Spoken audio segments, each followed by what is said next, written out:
नमस्कार बंधुरा आज के आमी साबुदाना दिए और पाका आम दिए दारुण एक रेसिपि बानाबो। तार जन्य एखाने आमी साबुदाना निये निয়েছি। साबुदानाटाके दुबार तीनबार परिष्कार जले धुए और आमी एकटू जल दिए भिजिए रेखेছিলাম। देखुन साबुदानाटा सुंदरभावे नरम हয়ে গেছে।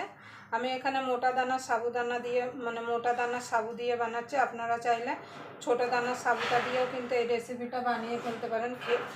এটা খেতে কিন্তু দারুণ লাগে, পুরো অমৃতর মতো, মুখে দিলে মনে হবে যেন অমৃত খাচ্ছি। আমি কিভাবে এই সাবুদানা আর পাকা আম দিয়ে এই রেসিপিটা বানাই তার জন্য আপনারা পুরো ভিডিওটা দেখবেন। আশা করি আপনাদের ভালো লাগবে। ভিডিওটা দেখে যদি আপনাদের ভালো লাগে তাহলে অবশ্যই একটা লাইক করবেন, শেয়ার করবেন আর চ্যানেলটা অবশ্যই সাবস্ক্রাইব করে নেবেন। পাশের বেল আইকনটা অবশ্যই বাজিয়ে দেবেন আমি যখন কোনো নিত্য নতুন রেসিপি আপলোড করব সবার আগে পাওয়ার জন্য। তো চলুন এবার দুধটা আমি জাল দিয়ে নেব। দেখুন বন্ধুরা, দুধটা আগের থেকেই আমি একটু জাল দিয়ে রেখেছিলাম।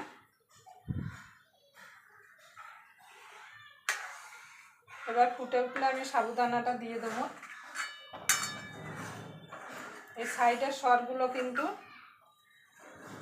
এটা আমার একদম মানে ফুল ফ্যাট দুধ। আপনাদের যদি এমনি দুধ হয় তাহলে কিন্তু আপনারা এর মধ্যে গুঁড়ো দুধ দিতে পারেন, তাতে কিন্তু খেতে কিন্তু আরও দারুণ লাগবে। আমি চিনি দেবো না, চিনির বদলে দেবো মিল্ক মানে কনডেন্স মিল্ক। আপনারা চাইলে চিনি মিশ্রি কিংবা বাতাসাও দিতে পারেন। দেখুন দুধটা ফুটে উঠেছে, এবার সাবুদানাটা দিয়ে দেবো।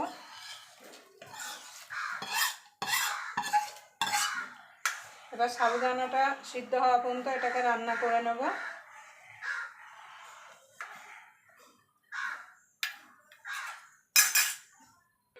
দেখুন বন্ধুরা, কনডেন্স মিল্কটা দিয়ে দেবো।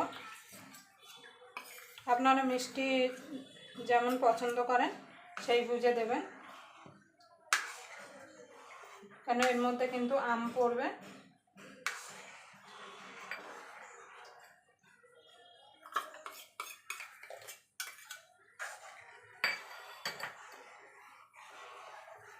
কনডেন্স মিল্কটা দিয়ে ফুটে উঠলেই নামিয়ে দেবো।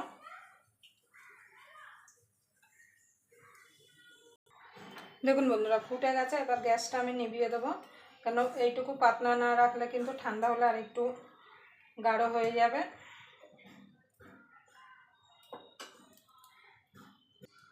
দেখুন বন্ধুরা, কিছুটা আম এরম আমি কুচি কুচি করে কেটে নিয়েছি আর কিছুটা আম এইভাবে আমি মিক্সিতে পেস্ট করে নিয়েছি।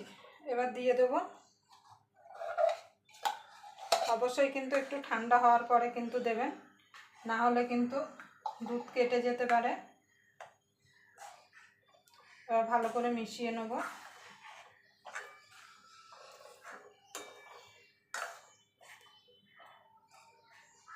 আপনারা অবশ্যই এইভাবে বানিয়ে নেবেন, খেতে কিন্তু পুরো অমৃতর মতো লাগবে।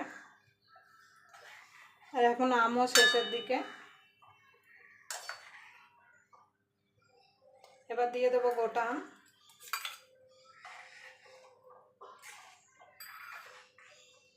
দেখুন বন্ধুরা, কত সুন্দর কালারটা এসছে দেখুন। আপনারা চাইলে কিন্তু এর মধ্যে কাজু কিশমিশ দিতে পারেন, কিন্তু আমের একটা নিজস্ব গন্ধ আছে, কাজু কিশমিশটা দিলে কিন্তু খেতে একদমই ভালো লাগবে না। এবার আমি নামিয়ে দেবো।